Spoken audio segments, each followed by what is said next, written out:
पहा, सर्वोच्च न्यायालयातील सरन्यायाधीशांची नेमणूक कोण करतो? ओके, सर्वोच्च न्यायालयातील सरन्यायाधीशांची नेमणूक आताच पाहिलं राष्ट्रपती करतात। राईट आन्सर ऑप्शन 1 राष्ट्रपती। भारतीय संविधानाच्या कलम 124 नुसार सर्वोच्च न्यायालयातील सरन्यायाधीशांची नेमणूक राष्ट्रपती करतात। ओके, 124(2) नुसार राष्ट्रपती नेमणूक करतात आणि कलम 124(1) नुसार भारतात एक सर्वोच्च न्यायालय असेल आणि त्यामध्ये एक सरन्यायाधीश व इतर न्यायाधीश असतील। ओके, समोरचा प्रश्न पाहूया।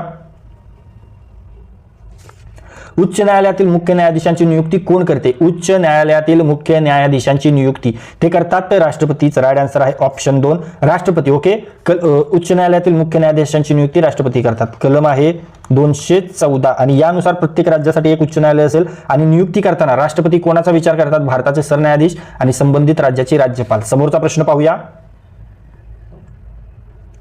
जिल्हा न्यायाधीशाची नेमणूक कोण करतात? जिल्हा न्यायाधीशाची नेमणूक करतात राज्यपाल। राईट आन्सर ऑप्शन 2 राज्यपाल। जिल्हा न्यायाधीशाची नेमणूक राज्यपाल करतात। ओके, आणि जे जिल्हा न्यायाधीश मध्ये जे कनिष्ठ न्यायाधीश असतात, ओके, कनिष्ठ न्यायाधीश त्यांची नेमणूक कोण करतं? त्यांची नेमणूक होते MPSC मार्फत। हे लक्षात घ्यायचं आहे, MPSC मार्फत जे MPSC परीक्षा घेते, जे वकिली करता वकिली झाली आणि ज्यांना 2 वर्ष वकिलीचा एक्सपिरियन्स आहे त्यांची नेमणूक, त्यांची परीक्षा होते MPSC घेते आणि MPSC मार्फत नेमणूक होते। हे इथे लक्षात ठेवणं आपल्याला गरजेचं आहे। समोरचा प्रश्न,